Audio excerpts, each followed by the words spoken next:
አንተማ ጥሩ ልጅ ነህ። እንኳንም የተውካት አንተ ስትተዋት ልጄን አጠመደችብኝ እንጂ እባክህ ልጄን አድንልኝ። ልትወስድብኝ ነው፣ ከእጄ ልትነጥቀው ነው። አይምሮን እየበረዘችው ነው እኮ።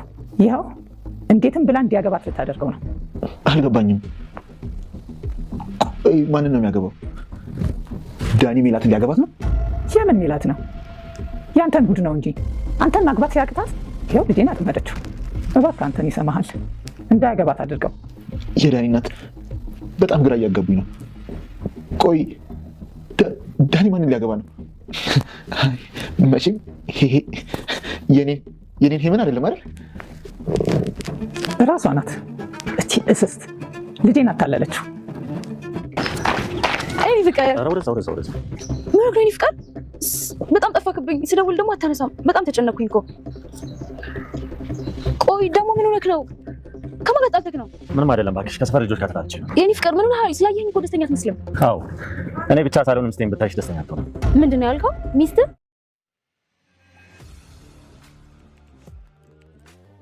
ዳግም ባጠፋው ጥፋት እጅግ በጣም ተጸጽቶ ዳኒን ይቅርታ ለመጠየቅ ቤቱ ድረስ ሄዶ እንግዲህ የድሮ ፍቅረኛው የነበረችን ሄቨንን ሊያገባ እንደነበረ ሰርፕራይዝ ተደርጎ ተመልሷል ማለት ነው።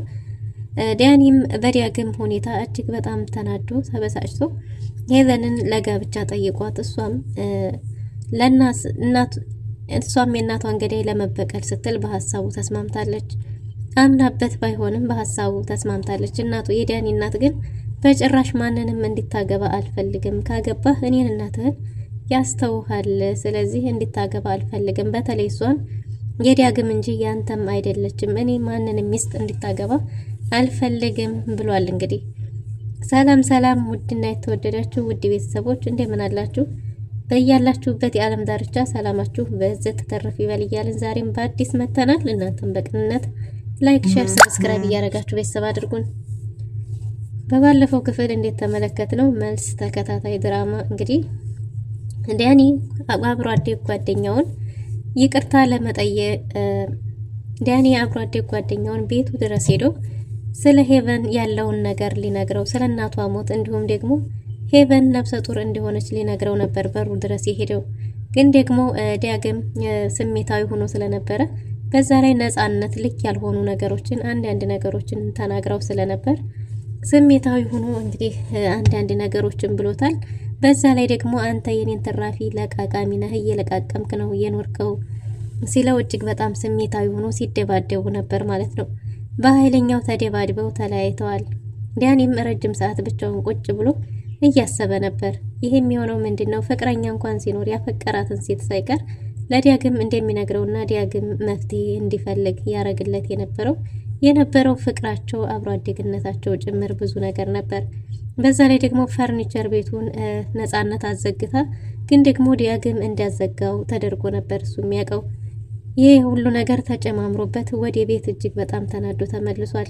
ዳግምም ወደ ስራ ይወጣ የነበረውን ስራውን ትቶ ዝም ብሎ እግሩ እንዳመጣ ሲሄድ ብሎ ወደ ቤትም ሳይመለስ እንግዲህ ቀጥታ ወደ ነዳግም ቤት ሄዷል ማለት ወደ ነዳኒ ቤት ሄዷል።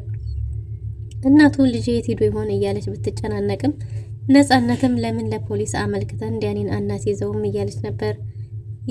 የዳጊ እናትም ፖሊስ መሄዱ ወይም መታሰሩ መፍትሄ እንዳልሆነ ሌላ እስከ መጨረሻው የሚያለያያቸውን መፍትሄ መፈለግ እንዳለባቸው እያቀዱ ነው።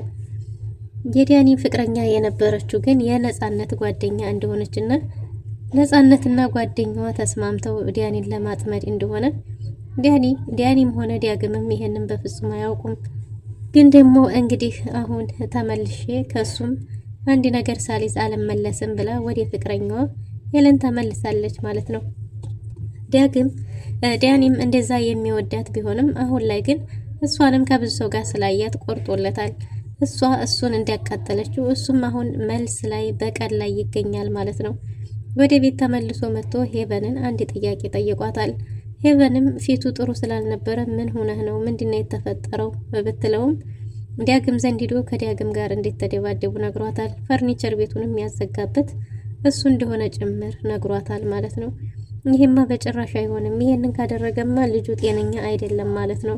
ለልጁ የሆነ ነገር ማድረግ ይኖርብናል፣ ይሄ ልጅ ጤነኛ አይመስለኝም፣ በጭራሽ ይሄን ሊያረጋ አይችልም እያለች ነበር። ዳኒም እኔና አንቺ የምናውቀው ዳግም አይደለም፣ ዳግም ተቀይሯል እያላት ነበር። እናም እሷም እንግዲህ ምንድነው ማድረግ ያለብን? አሁን እሷን መበቀል ትፈልጋለች። በቀሉ ግን ልጁን ማስወጣት አለብኝ እያለች ነው።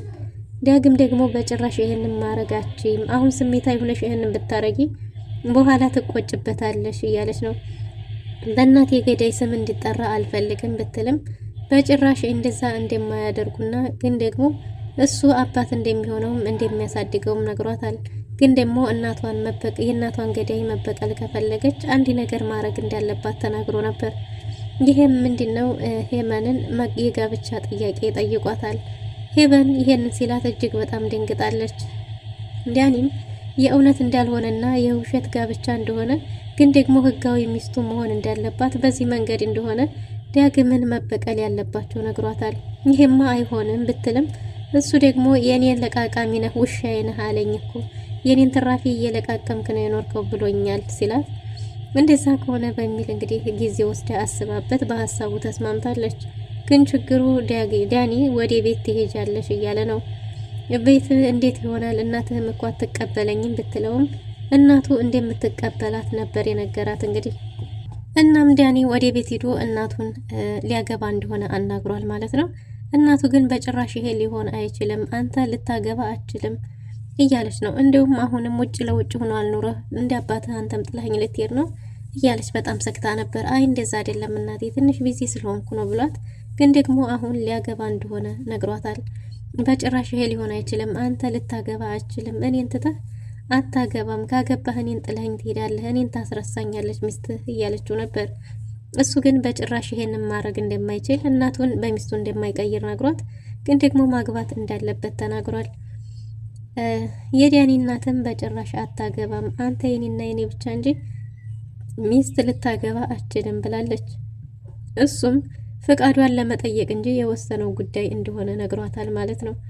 እናም የሚያገባት ሴትም ሄቨን እንደሆነች ሄቨንን ደግሞ ድሮ እንደምትወዳት ቢናገርም ግን ደግሞ ድሮ የምወዳት እኮ አንተን የምትፈልግ ስላልመሰለኝ ነው፣ በዛ ላይ ደግሞ እሷ የዳግም እንጂ አንተ አይደለችም ብትለውም ዳግም እንዲያገባና እሷን ደግሞ የፍቅር ጥያቄ እንደጠየቃት እንደተቀበለችው ነግሯት፣ በዛ ላይ አሁን ሀዘን ላይ ስለሆነች ሰርግም ምንም አያስፈልግም ቤት አመጣታለሁ እያላት ነበር።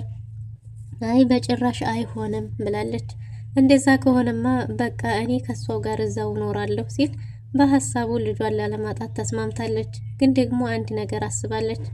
በራሷ ፍቃድ ወዳና ፈቅዳ ሲሰለቻት ጥላው እንድትሄድ እንደምታረግ እንደምታስመርራት እየተናገረች ነው።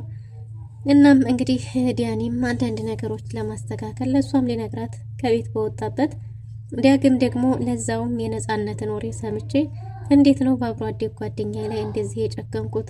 ፍቅረኛ እንኳን መያዝ በፈለገበት ጊዜ እኔ ነበርኩ እኮ ያናገርኩለት።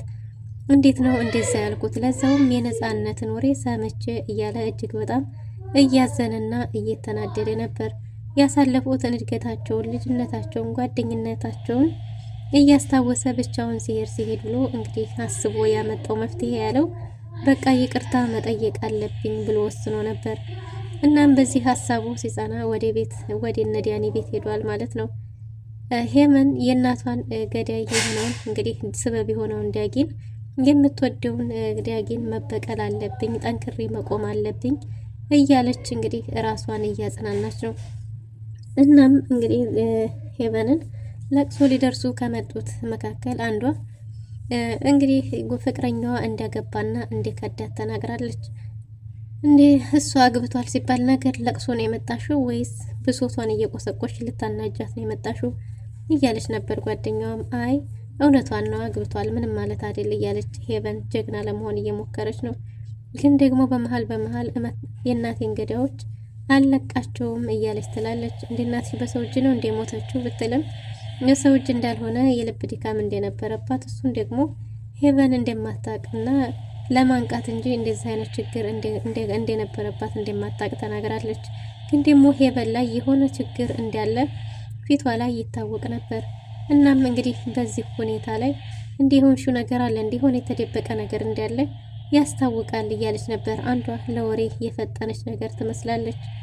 እናም እንግዲህ ቤተስ እየተወራ ያለው ስለ እሷ ፍቅረኛ ከርቷት ሌላ እንዳገባ እንዴት ተሞሸረ እንደሆነ አንዳንድ ነገሮች እንደሚወሩ እየነገረቻት ነበር።